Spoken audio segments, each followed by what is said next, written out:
Bible हमें बताती है बड़े आनंद का जो सुसमाचार है ये सब लोगों के लिए होगा। मेरे प्रिय मित्र, यदि आप तक सुसमाचार पहुंचा है, यदि आपने सुसमाचार को सुन लिया है, तो आप निश्चय जाने कि ये सुसमाचार जो आपके पास है, ये सुसमाचार सिर्फ आपके लिए नहीं है, ये सुसमाचार सब लोगों के लिए होगा। ये सुसमाचार क्या है?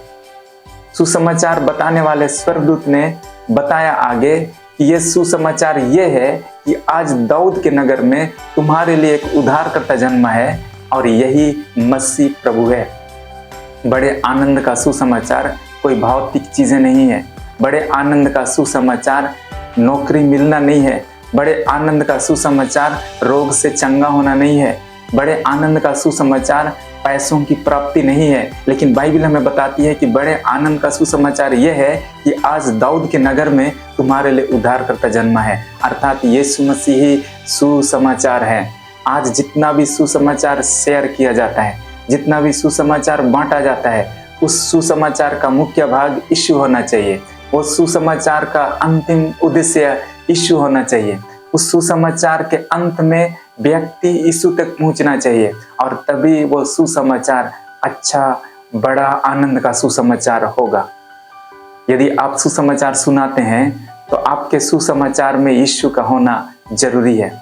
लोगों को सुसमाचार के द्वारा आपको यीशु तक लेकर के आना है। यही सुसमाचार है।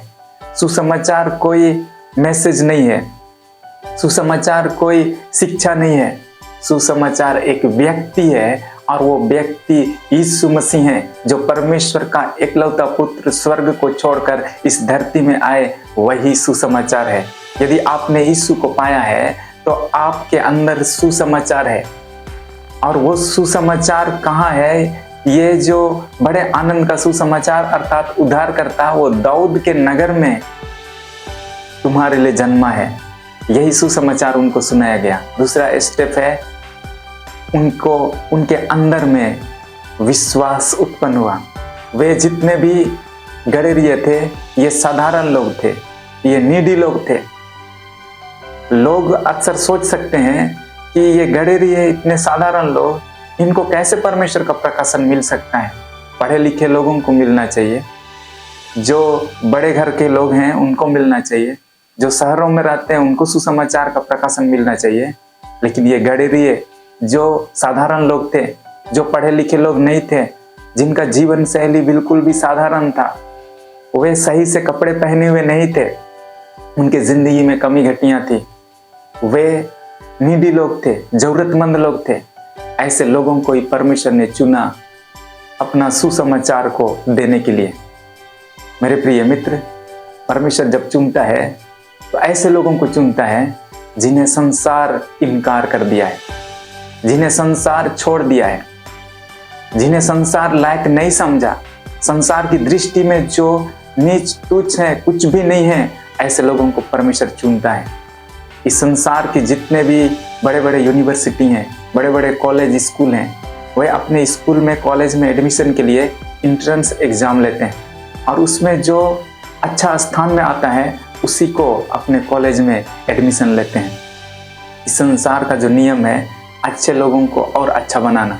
लेकिन हमारा परमेश्वर का यूनिवर्सिटी में आप आएंगे तो वो परमेश्वर साधारण लोगों को, जो इनकार किए गए हैं, जो फेलियर लोग हैं, ऐसे लोगों को चुनते हैं और उनके द्वारा अपनी महिमा को कराते हैं। ऐसे लोगों को वो साधारण से असाधारण बनाते हैं। इसलिए यदि आज आप सोचते हैं कि मैं तो नीच तुच्छ हूँ, मेरे जीवन में तो कुछ भी अच्छा नहीं है, मैं समस्याओं से घिरा हुआ हूँ, तो आपके लिए यीशु मसीह का सुसमाचार है। ऐसे लोगों तक परमेश्वर का सुसमाचार सबसे पहले पहुंचा है। ऐसे लोगों के पास ही यीशु मसीह जब जन्मा तो सबसे पहला सुसमाचार ऐसे लोगों तक ही पहुंचा। और इसलिए आज ये सुसमाचार आपके लिए भी है।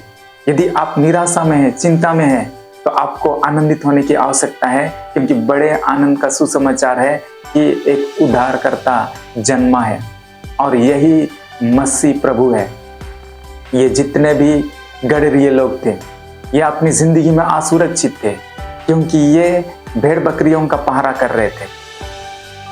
परमेश्वर उनके बीच में अपना संदेश को भेजा और जितने गड़ेरिये हैं उन्होंने विश्वास किया जो भी स्वर्गदूत ने उनसे कहा संदेश को, उनके ऊपर उन्होंने विश्वास किया। बाइबिल हमें आगे बताती है, जब हम 12 पद को पढ़ेंगे, और इसका तुम्हारे लिए यह पता है कि तुम एक बालक को कपड़े में लिपटा हुआ और चरनी में पड़ा पाओगे। जो स्वर्गदूत है उनको ये एड्रेस बताया, ये पता उनको बताया कि जब तुम बैतलहम में जाओगे तो वहां तुमको कपड़े में लिपटा हुआ, चरनी में पड़ा हुआ बालक मिलेगा और वही उद्धार करता है। और तब जितने जो गडरिये थे, जब उनकी बातों को उन्होंने सुना, उनकी बातों के ऊपर उन्होंने विश्वास किया है। बाइबिल हमें तब बताती है कि जो स्वर्गदूत है जिसने वो संदेश को सुनाया, वो स्वर्ग की ओर चला गया। और वो अकेला नहीं, बाद में अन्य स्वर्गदूत भी उनके साथ मिल गए और वे परमेश्वर की स्तुति करते हुए, महिमा करते हुए वो स्वर्ग की ओर चले गए। यदि हम इन पदों में पढ़ेंगे तो हमें कहीं पर भी नहीं मिलेगा कि स्वर्गदूत ने उनको कहा कि तुम जाओ, बैतलहम में जाओ। इस तरह से उसने कभी भी उनको फोर्स नहीं किया। सुसमाचार जो है वो व्यक्ति यीशु मसीह है, और जब सुसमाचार सुनाया जाता है तो सत्य को लोगों के सामने रखा जाता है। कभी किसी व्यक्ति को जबरन फोर्स करके हम मसीह तक नहीं ला सकते हैं। ये उनका विश्वास है, ये उनका निर्णय है। पर्सनली आपका निर्णय, आपका विश्वास ही आपको मसीह तक लेकर के जा सकता है।